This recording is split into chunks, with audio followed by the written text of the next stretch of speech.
talk. We will have some more conversations. Today, I am so excited, you guys, get to hear from our dean today.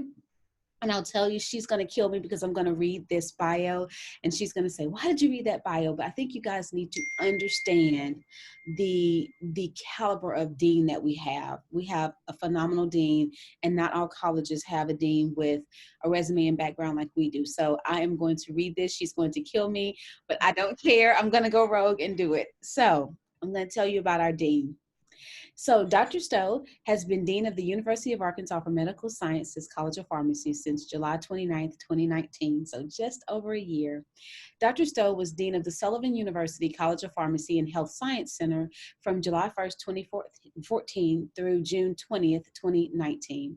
During her tenure at Sullivan University, she led the advancement of the Doctor of Pharmacy program, Pharmacy Technician program, and the Physician Assistant Masters of Science program. During her 5-year tenure at Sullivan University, she led the stabilization of the structural elements of the college, made significant investment in people so that students, staff, and faculty members, enhanced the visibility of the college in the state and the region, and created a culture of inclusion, support, and programmatic pride. Dr. Stowe began her pharmacy career at the University of Kentucky, where she received a Bachelor of Science degree in pharmacy and Doctor of Pharmacy degree, and completed a general clinical pharmacy residency and a pediatric pharmacy specialty residency. Immediately following residency, she completed a pediatric pharmacotherapy research fellowship at the University of Tennessee Health Sciences Center College of Pharmacy. Following fellowship, she began her career in academia as a faculty member at the UAMS College of Pharmacy in 1995.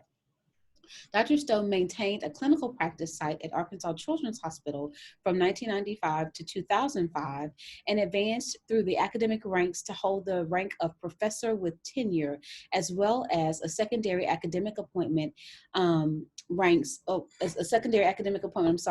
UAMS College of Medicine Department of Pediatrics Division of Clinical Pharmacology and Toxicology. She served as a member of the UAMS College of Pharmacy's leadership team as Associate Dean from 2005 to 2014. Her research expertise began in the areas of developmental clinical psychology and has moved to areas within the scholarship of teaching and learning involving programmatic, curricular, and student learning assessment using authentic assessment models, such as the objective structured clinical examination methodology, which is called OSCE. You guys will get very familiar with the OSCEs as you move through the program. So I am so excited that you guys will get to spend the next 47 minutes with Dr. Stowe, someone I get the pleasure to work with every day, and it's going to be amazing for you. Dr. Stowe, I have given you co-host rights so you can share your screen and have at this amazing class of 2024. All right, so I need to find my slide set, but thanks for that introduction. I didn't expect that. I remember when I got to Sullivan, we were in a meeting one day and we were talking about, they were like, I think we need to recruit someone with pediatric expertise. And they were just talking and talking and talking. And I was like, they don't know me as a pediatric pharmacist. They know me as the dean. And it was just hilarious because they were like, well, yeah, it needs to be someone with 2 years experience. And it'd be nice if they had a fellowship or a residency. And I was like, come on, get with it. I said I could be that person. But I do think it's funny. I sometimes think time has a way of playing tricks on you. And I certainly feel like that when I listen to that introduction, I'm like, how did that happen? When did that happen? So it is kind of weird for me to think about that, because when I started at UAMS at the beginning of my career, I definitely approached my role as a faculty member with a specialty area in pediatrics. And I know, I think Dr. White, when she said clinical psychology, that is not quite right. It was clinical pharmacology. And so I've always had an interest in disease states, pharmacology, and how development affects how we do what we do as pharmacists. And so I enjoyed my time as a pediatric pharmacist, but I would argue probably just as, I think, effectively as the faculty around me at Sullivan would say, is that that's not my expertise anymore. It's certainly a part of my past, and I enjoy those conversations, but it's not quite the same. So I think what I've been charged to do is talk a little bit about academic leadership, which I see as my job now. But I think how we get there is often an interesting discussion. I know that since you've been at the college, you've probably been asked in the process of coming to the College of Pharmacy, and once you've been here, you've probably been asked more than once, why did you choose pharmacy? Why did you choose UAMS? And I think those are, I think, questions that we all like to know about each other. How did you get here? What contributed? What focused you? What influenced you? I think all those are great questions. So, my story is probably not much different than yours, and yet you're probably thinking, well, but you're the dean, it should be different, it must be different. Well, I don't know that it is. I think I said in my introduction, probably during orientation, that I grew up in a small town in Western Kentucky. I don't have any family members who are pharmacists, so it was not like I knew it from the beginning that my parents were pharmacists or in healthcare. They weren't either. And so I think it was an evolution of exploration, deciding what are those things I like to do, what are my strengths, and trying to figure out a career path that would allow me to do those things. So I think I decided on pharmacy. I was pretty focused on that because of my interest in math and science and healthcare in general, having a role in helping take care of people, helping solve problems, those kind of things. And so becoming a pharmacist made sense. I became a pharmacist back when there was a massive change in the education of pharmacists, in that it used to be that pharmacy, the entry-level degree, was a Bachelor of Science in Pharmacy, which at the program I attended was a 3-year program. And then the profession was transitioning to the all PharmD, the entry level degree as a PharmD. Across the country, that occurred no later than 2000. And so, so for the most part, in the U.S., the 20 years have elapsed since we've had all PharmD grads.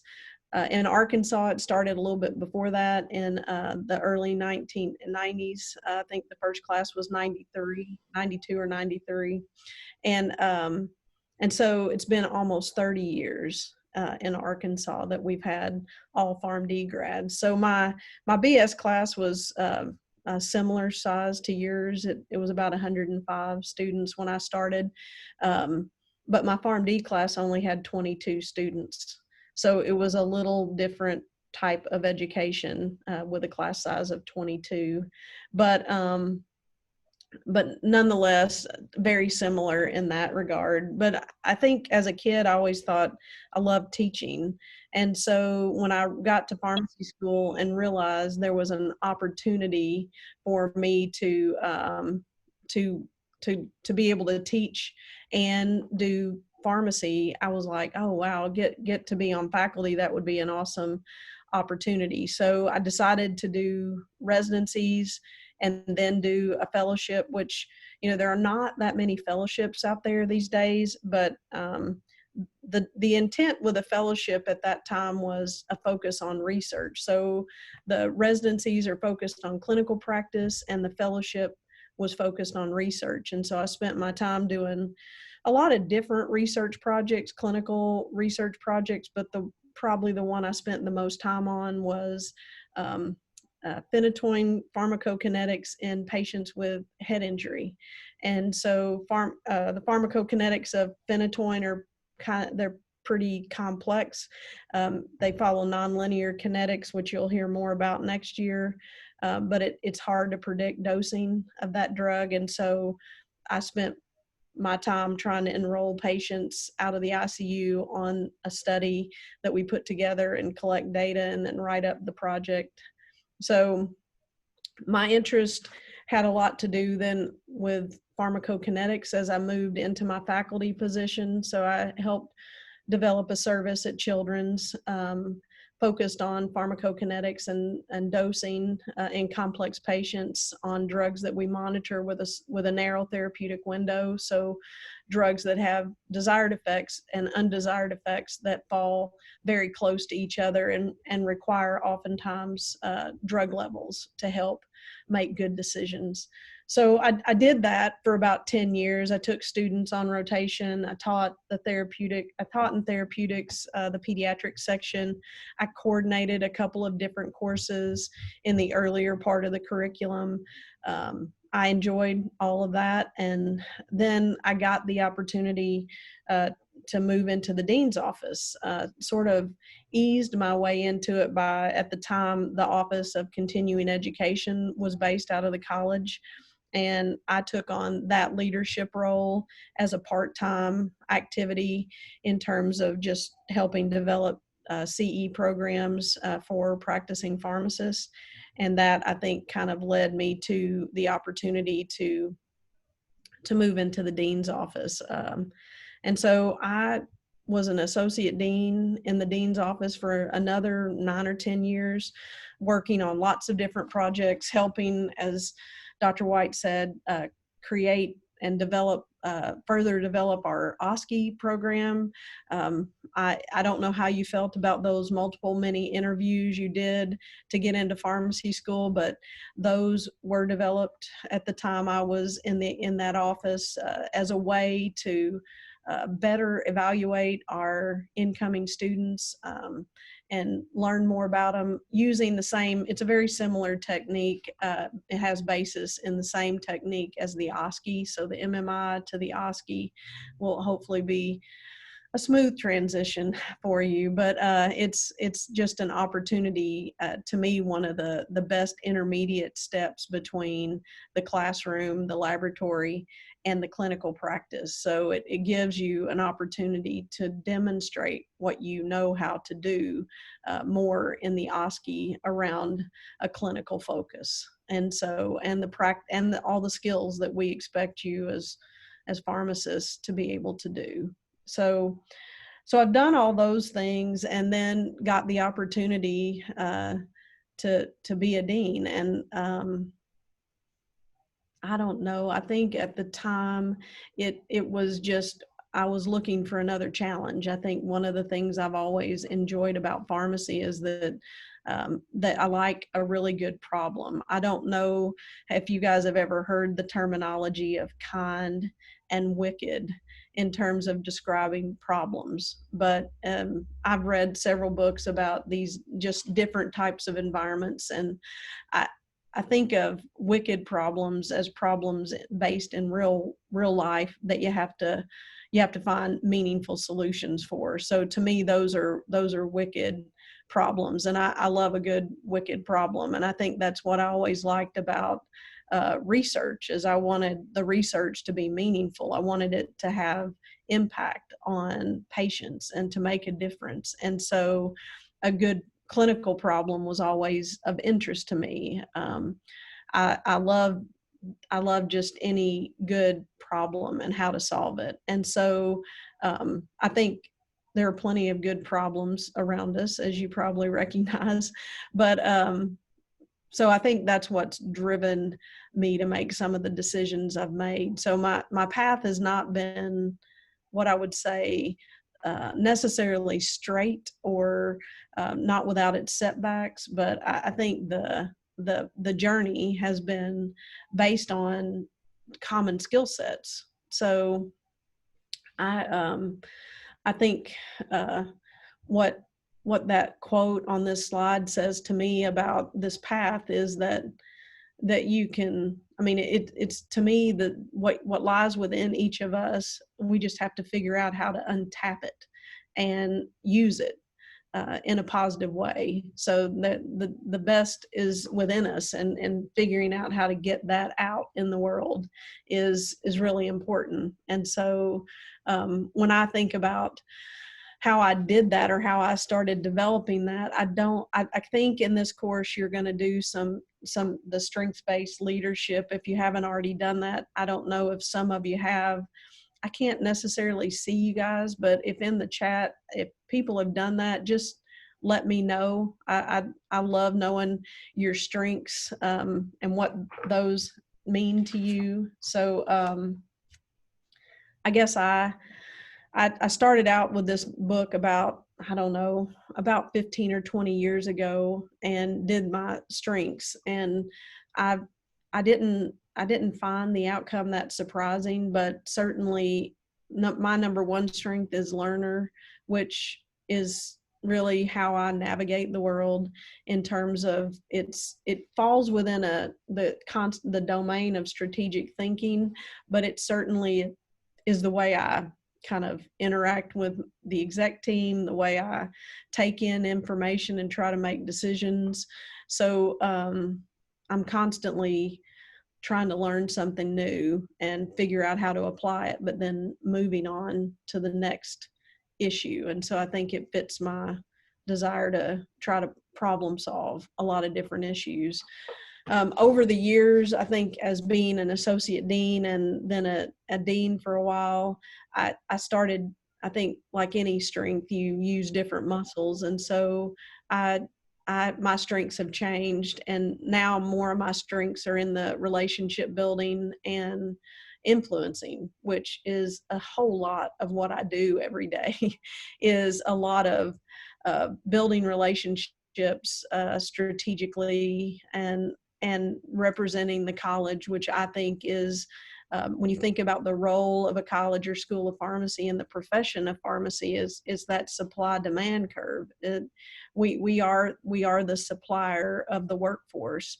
And so being able to influence and build relationships within the profession is critical, within the university is critical, and then within the college, because just like I think I came in on your conversation with Dr. White, in that I recognize as soon as we send you a letter that says you're admitted to the UAMS College of Pharmacy, is that I start thinking of you as a colleague and as an alum of the program, because this is where you build that relationship. So to me, it's a relationship building activity that we do. So so I think it's it allows me to navigate things. How do I go about building relationships, and how do I go about influencing people?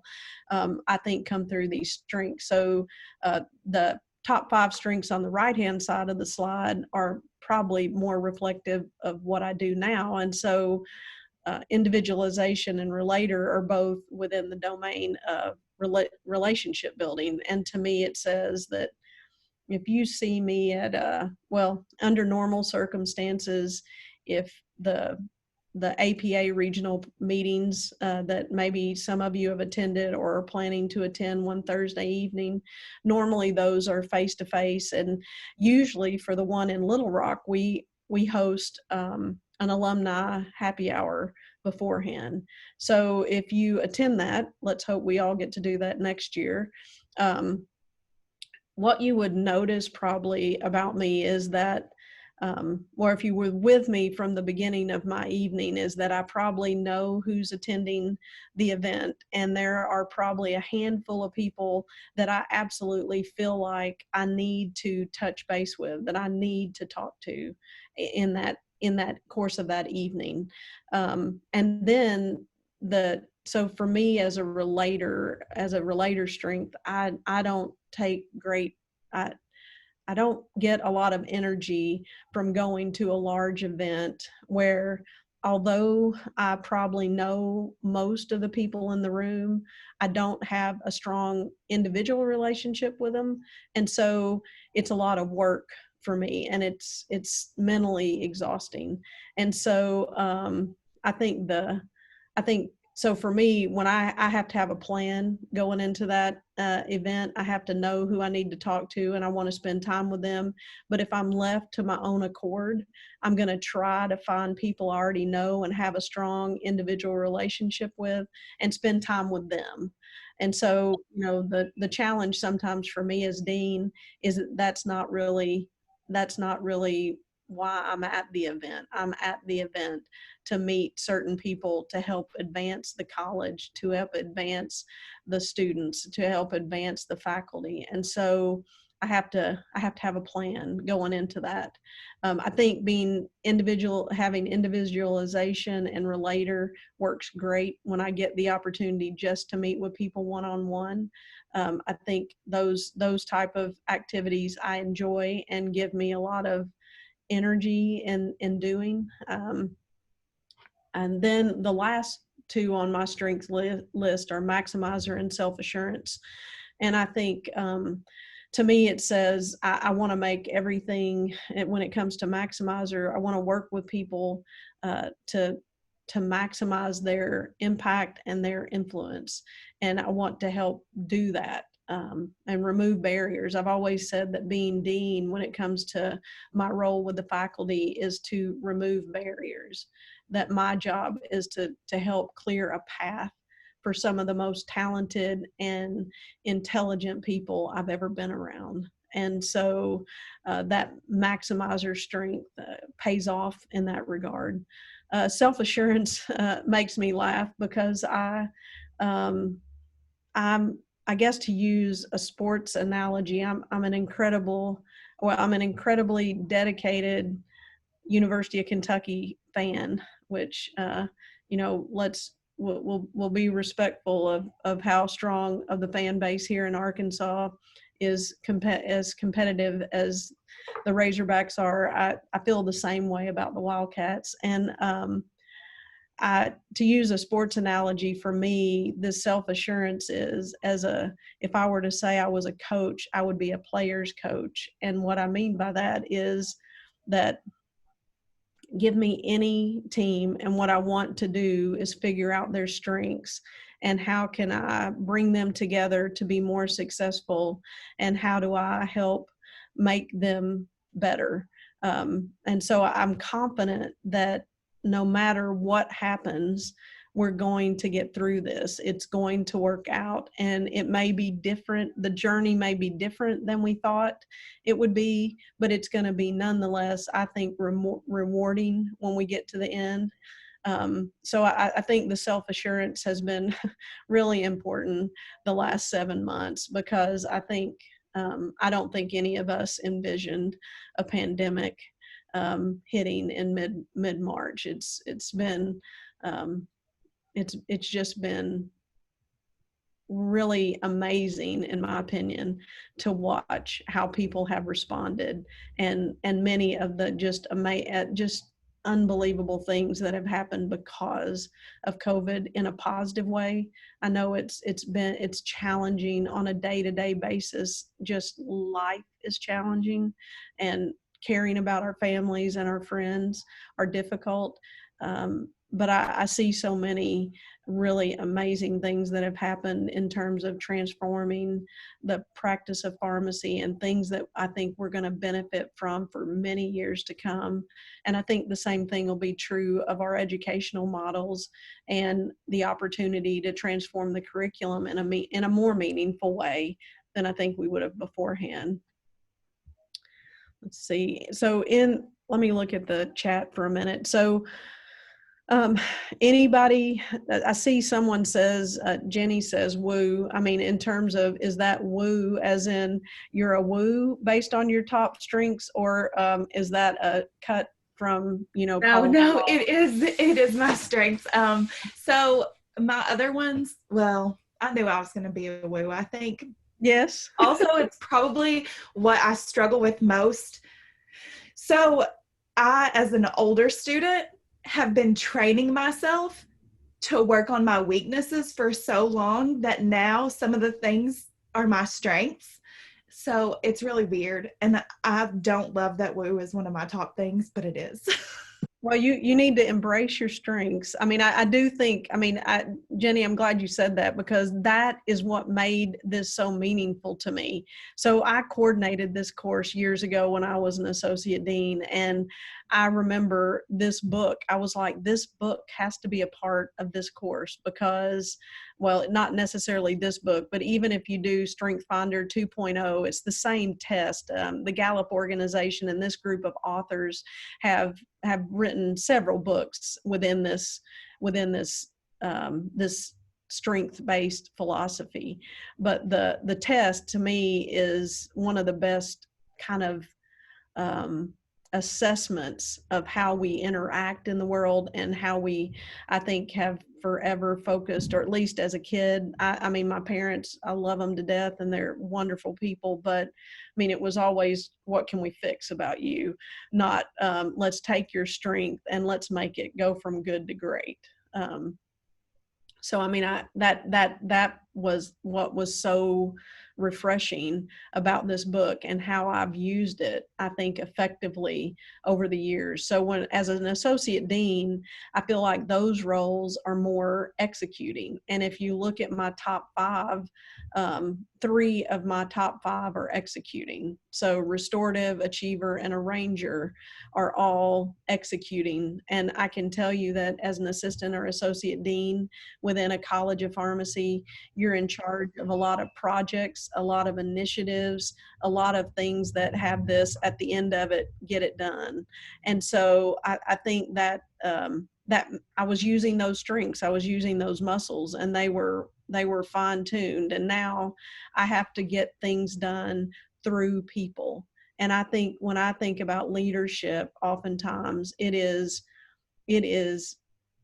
being able to accomplish initiatives with people, and through people, and helping put people in the right place at the right time to be successful. And rarely being the one, I mean, to me, in the front, it's usually the one clearing a path, that front, not the front of doing something that was so transformational that it engenders recognition. To me, it's a servant type of leadership. So let's see. Well, so in the same vein, I guess, with this strengths finder, I think leadership and how you engage in it is based on your strengths. So I think that's what gives style to leadership. I think personality clearly does, but I think our strengths shape how we interact with people, how we help people be successful. So, I mean, I definitely think our strengths and our personality come together to define our leadership. And so I think the beauty of strengths-based leadership says any of the strengths, you can be a great leader. It's how do you use your strengths to do that? So I think that's the other, to me, freeing part of this, is that I know that I see the world through my strengths, and I think about the decisions I've made and why they make sense to me because of my strengths. But I think we all do that, and that you should do that in terms of how do you leverage them to make everything around you better.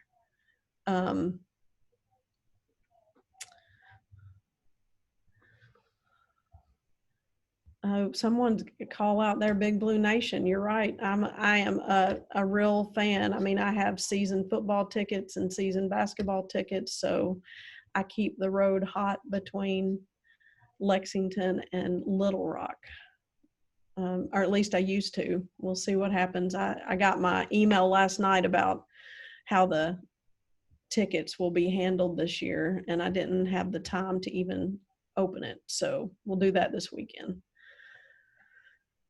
Yeah, Amanda, I see that you said 3 of your 5 are relationship building. I think, one of the things I think is interesting when I would do this here before I left in this class, and when I would look at these 4 large domains of executing, influencing, relationship building, and strategic thinking, does anybody have any guesses as to which of those 4 domains are least represented? And Influence, influence, I think, is least represented. you're absolutely right. It's consistent in pharmacy, just like I think if you're reading strengths-based, our StrengthsFinder 2.0 sort of alludes to it. And certainly other studies have shown that we have lower influencing, which I think is really interesting. There's going to be next semester, you have a course that you're going to learn a particular technique called motivational interviewing. And some of you may have already been exposed to that concept and that technique. But to me, it is rooted in influencing, right? And so thinking in terms of how you help patients become compliant, you have to be able to influence, right? So these skills to me are not just about leadership, but they're about everything we do and how we interact with the world and how we can influence. So practicing your influence skills. Let's see. Embrace your woo. I agree, Hannah.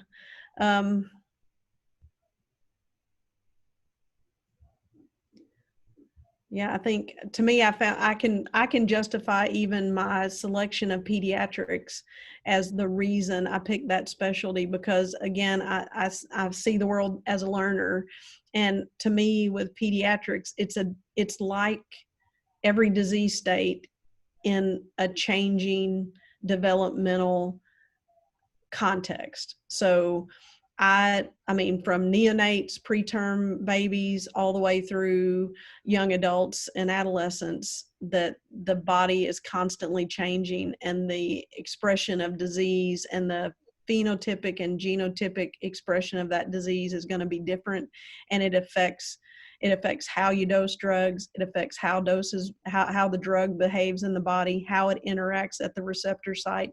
The effect it creates are different. And I loved that because it wasn't about memorizing. I'm not a memorizer. I'm a learner, and all I want to do is move on then to the next thing. So in my practice, I would see a patient with a renal disorder, then I'd see a patient with a skin disorder, and then there'd be a patient with a heart disorder, a patient with cancer, that all types, head injuries, preterm delivery. So to me, the diversity of pediatrics fit my learner style.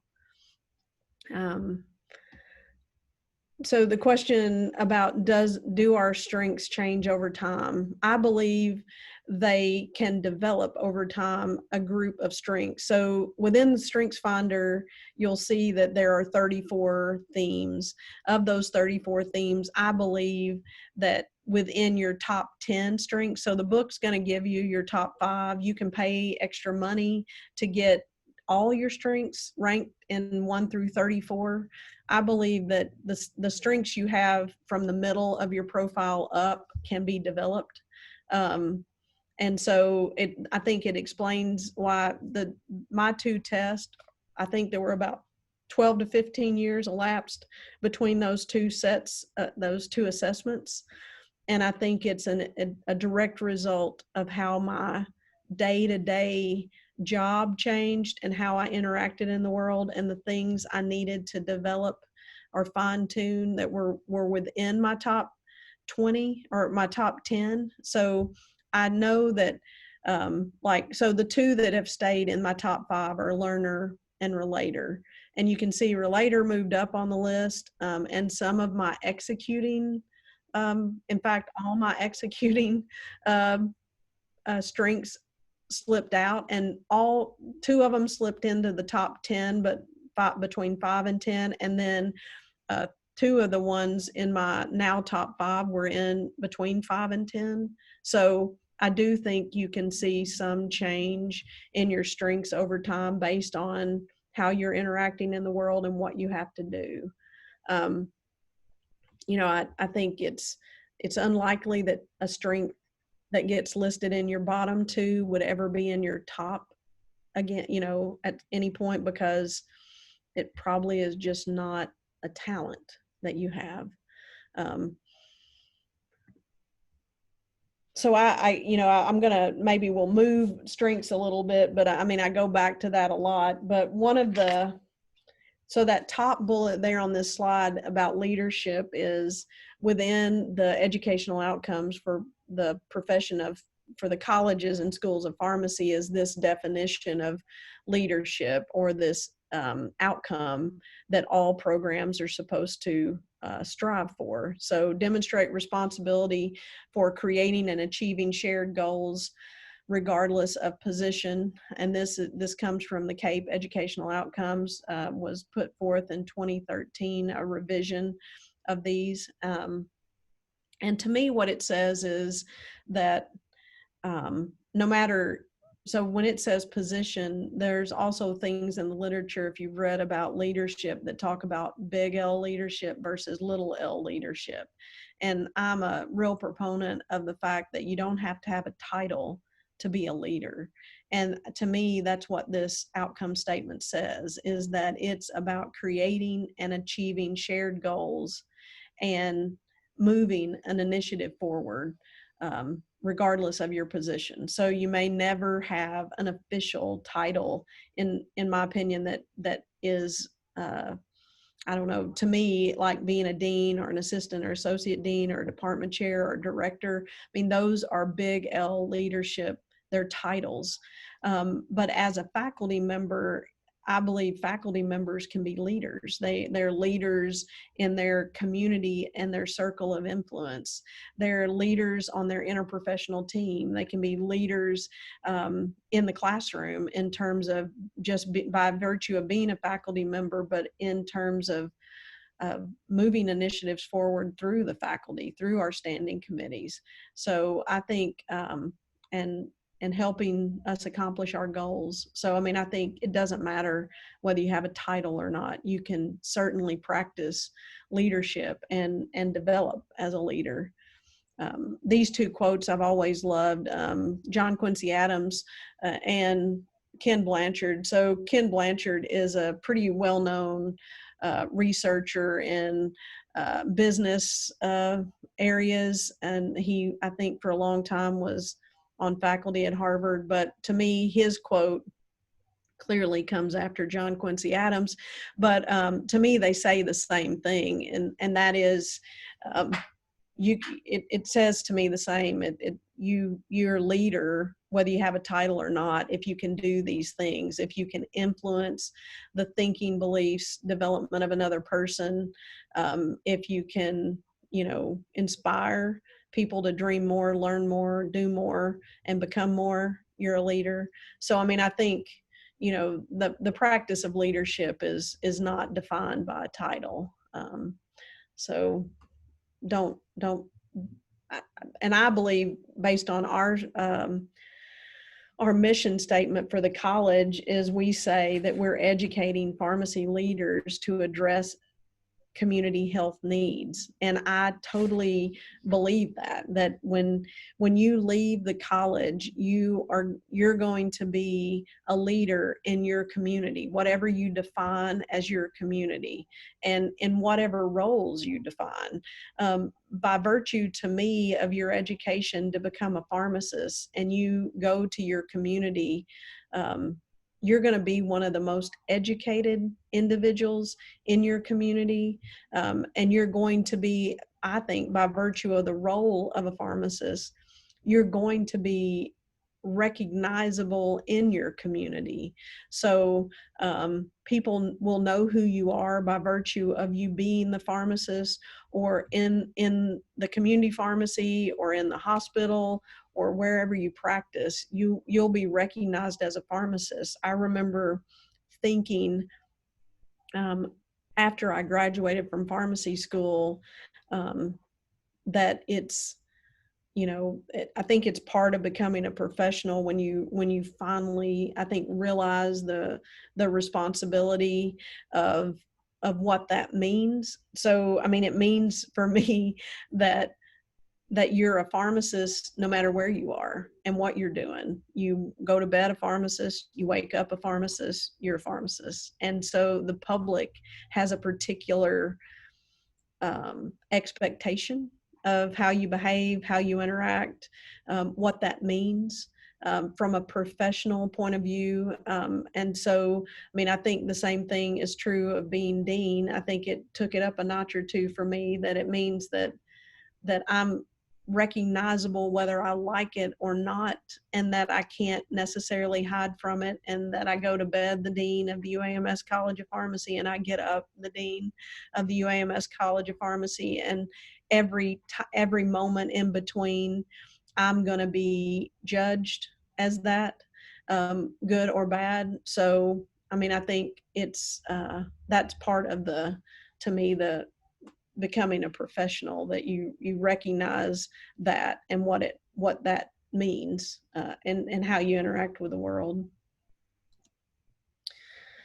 So I think about what developed my leadership philosophy, and maybe I've always liked just single word thought that generate thoughts around leadership for me. But I also enjoyed a couple of other books, Mindset and Grit. I don't know if anybody has read these or not, but I would safely say that if that question was asked to me when I was in my first semester of pharmacy school, it wouldn't have just been no, it would have been some explicit language beforehand. No, where would I find the time to do that?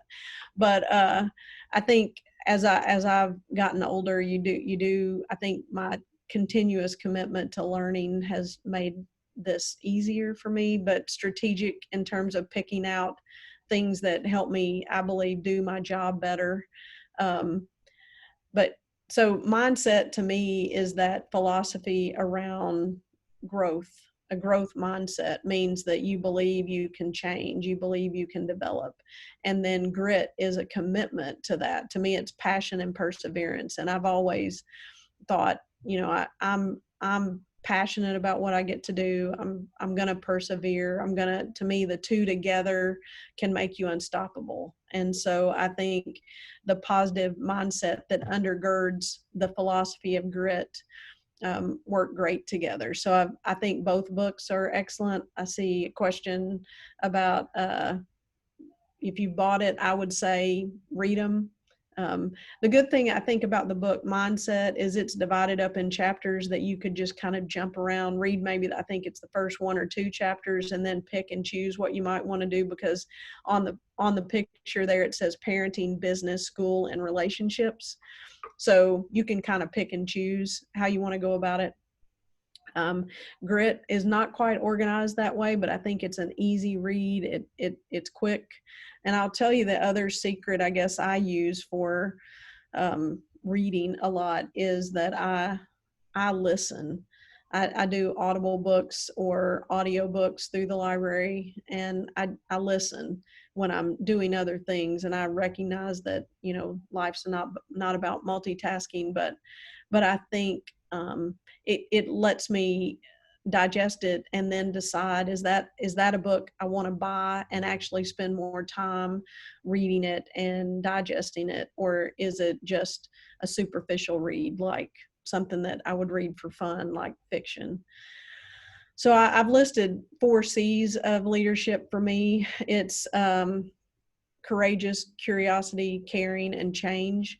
And so I think that you've got to be courageous, because anytime you put yourself out there to lead an initiative, take responsibility, be accountable, you have to have some courage to be willing to do that. I lean on curiosity all the time. Ask anybody that gets to spend any time with me at all.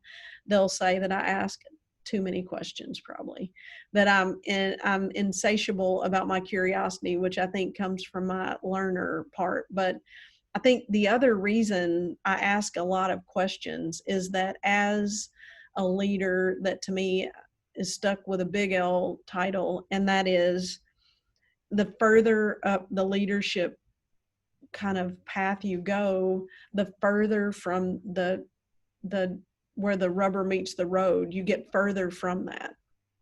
And so if you get further from that, that to me means there are more and more layers of people between me and what we do. And in knowing that, the only way I know to make really good decisions is to have really good information. And to get good information, you have to ask questions, I think. And it's also a technique I think I learned as a pharmacist, and that is one of the things I appreciated most about my experience as a faculty member at Children's was that I was embedded on an interprofessional team of other healthcare providers taking care of patients. And so I, I loved getting to think out loud and present my perspective as a pharmacist in solving those problems. And everybody comes to that problem with their own lens, and their lens is their profession. And then seeing how the solution is much more impressive when you take in all these diverse thought processes, the diverse lens, how we see the problem, the solution then becomes much better. And I think healthcare benefits from it. But I know no setting that doesn't benefit from a healthy amount of curiosity and diversity to do those things. So I ask a lot of questions, and it helps me. It helps me stay grounded to what's going on. It helps me in other ways too. So as a dean, it may seem like that I'm at the top of that. I'm at the top of that hierarchy or that org chart, but in reality, I'm middle management. I answer to a provost who answers to a chancellor who answers to a board of trustees. So I am, you could say, 3 or 4 layers below the top, even though maybe you think I'm at the top. But so what it does for me is asking all these questions allows me to represent the college in various different meetings and be able to do what I talked a little bit about earlier, and that is position people in the right place at the right time to be successful, or for me to advocate for resources and things that we need as a college to be successful. And if I don't understand what we do, where the rubber meets the road and all the processes in between, then I can't possibly advocate for the college the way I need to. And in my opinion, for the profession. So I think curiosity, if I had to pick of these 4, I think curiosity is the key for me. It helps me be more caring. It helps me be more empathetic. It helps me be more compassionate in terms of understanding and just being interested in what we're doing and who we are and what makes us so strong. And then, I mean, I've always embraced change because I've recognized that I'm committed to improving. And if I'm committed to improving, then I have to embrace change. I have to be a part of change. I have to be willing to take a risk and be willing to change, because change is risky, and it kind of goes back to courageous. You've got to be able to be willing to take those risks when it's time to.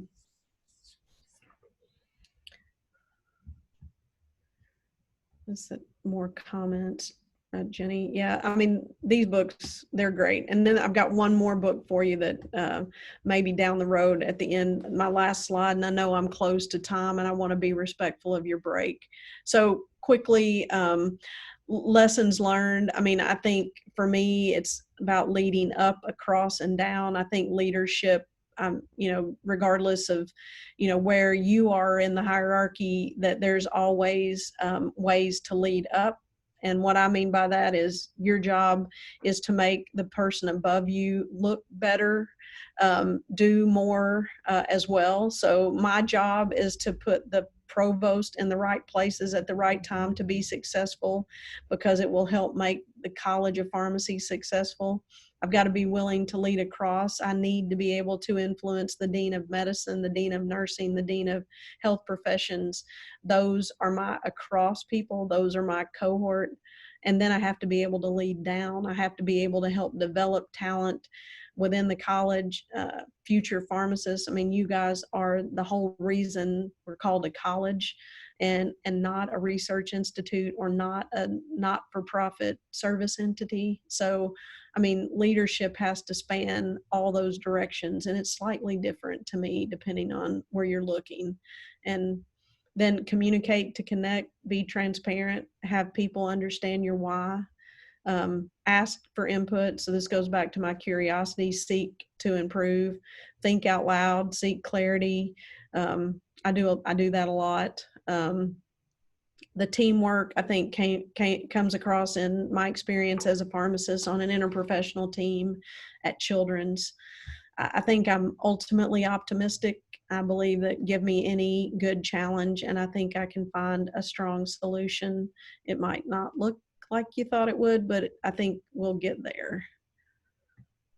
My last book then is The First 90 Days. I think it helps with that change and transition. And I would argue it's even, I mean, from the beginning of your career, the concepts in this book, I think are true. Maybe not in terms of a big L leader, but I think the items that are touched on are important in this book. These 5 bullets sort of illustrate it. I mean, right now, bullet 2, I think we're living it every day. Greater complexity and ambiguity, I think, results in us having to delegate more deeply and communicate more strongly and more formally and more full of effort. So I think this is a great book to kind of put on the horizon as you start entering the profession and making transitions across your career. But I reread this book. I read it before I moved to Sullivan, and I read it again when I was at Sullivan moving back here. So it's one of those books that I listened to one time, I bought it, and now it's probably got 3 or 4 different colors of highlight in it or underline. So things that I'm sure you can relate to if you print any of your notes or use Notability or anything like that to study from. So I'm going to end my talk, stop sharing my screen. And I know we don't have much time. In fact, I'm 2 minutes over, it looks like. So I'm happy to review the chat and get back with you individually or reach out some other way. You can email me at just cstowe@uams.edu if you need anything. So Dr. White, I see you're up there in the corner. So I am. Thank you so much for joining us today. You guys now see why we have such pride in our dean and why it's such a dynamic working environment. And I can attest, she asks a lot of questions, a lot. And sometimes I'm thinking, how do you not run out of questions? And so if you guys have any questions, because we are at time, please don't hesitate to email Dr. Stowe your questions. I know she would love to hear from you. I appreciate your comments and your activity as always in the chat. You guys are so engaged and I appreciate that. And then we will get a session together, just a talk session. So we can talk about not waving the white flag and trying to manage some of the things that are happening in your first year that I think you need to just realize it is different and it's a lot more complicated because of COVID, but we'll get through that. So thank you again, Dr. Stowe, for being with us. We appreciate your time. We know you're busy, but we appreciate the time you take to spend with the class and with us. And you guys have a great rest of the day. Happy Friday. Spend some time this weekend doing something you want to do besides studying. And have a good one. I'll see you guys on Monday. Thank you. Have a good one. Thank you. Have a good day. bye.